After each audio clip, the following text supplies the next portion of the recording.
Le rapport d'activité de la ACA, Haute Autorité de la Communication Audiovisuelle, au titre de l'année 2022, sous toutes ses facettes. Document présenté ce jeudi 1er juin 2023 au vice-président de la République Thiemo Mélié-Koné. En tant que tutelle, c'est au ministre de la Communication et de l'Économie numérique qu'est revenu le privilège d'éclairer sur le sens de la cérémonie de remise. La cérémonie de remise de rapport d'activité s'inscrit dans une tradition républicaine qui veut que certaines institutions et autorités administratives indépendantes présentent un rapport annuel à Monsieur le Président de la République. La ACA, selon les dispositions de l'article 34 de la loi 2017-868 du 27 décembre 2017, portant régime juridique de la communication audiovisuelle, tel que récemment modifié le 20 décembre 2022, bénéficie de ce privilège. Il y a donc un véritable changement de paradigme à opérer. Dans ces conditions, l'habilité du régulateur, qui nous plaît de qualifier de juge de paix, prend tout son sens dans un écosystème dont les frontières deviennent de plus en plus indéfinies quand elles ne disparaissent pas complètement en rajoutant à la complexité de la tâche.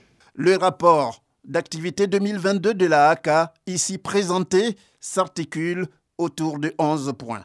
Bien que tous ces 11 points revêtent une importance certaine, il nous paraît opportun, Excellence Monsieur le Vice-président, Mesdames et Messieurs, de n'en évoquer ici que 6, à savoir le nouveau cadre légal de régulation et ses implications, la présentation du paysage audiovisuel, les saisines et autosaisines, la gestion de la bande FM, le contrôle du pluralisme, les relations de collaboration et de coopération.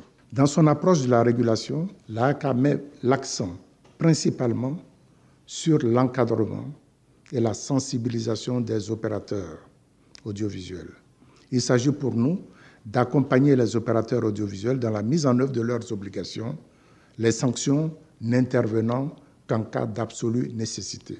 Au regard de ces données, nous pouvons affirmer que des efforts considérables ont été faits au cours de l'année 2022 par les médias audiovisuels en vue du respect de leur cahier des charges. Le vice-président de la République Thiemo Mélié-Koné, tout en saluant le document fourni par la ACA, se dit convaincu que les réflexions permettront de garantir la liberté pour tous.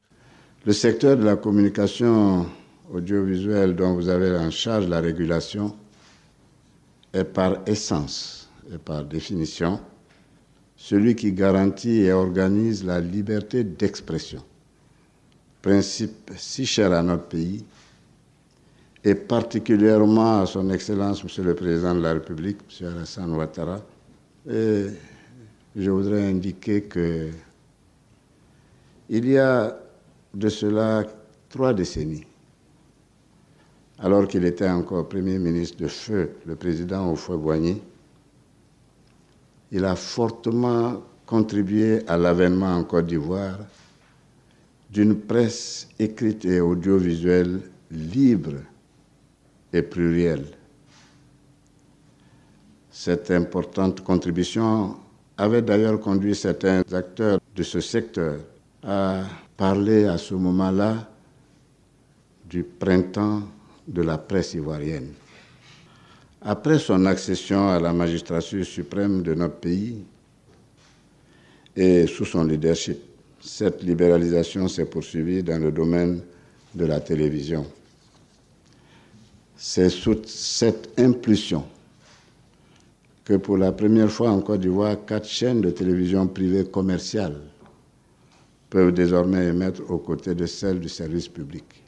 L'ensemble de ces chaînes nationales, autorisées et encadrées par la ACA, constitue une fierté pour tous, par la qualité et la diversité de leur contenu, qui participent au rayonnement de la Côte d'Ivoire, tant au plan national qu'international.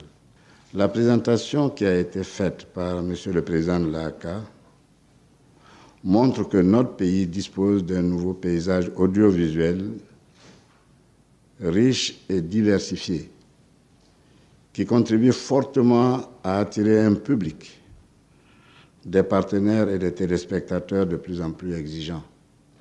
Et le vice-président de conclure en indiquant que la ACA saura relever les défis comme elle l'a toujours fait en garantissant l'accès équitable des candidats aux antennes des médias audiovisuels lors des élections municipales et régionales prévues le 2 septembre 2023.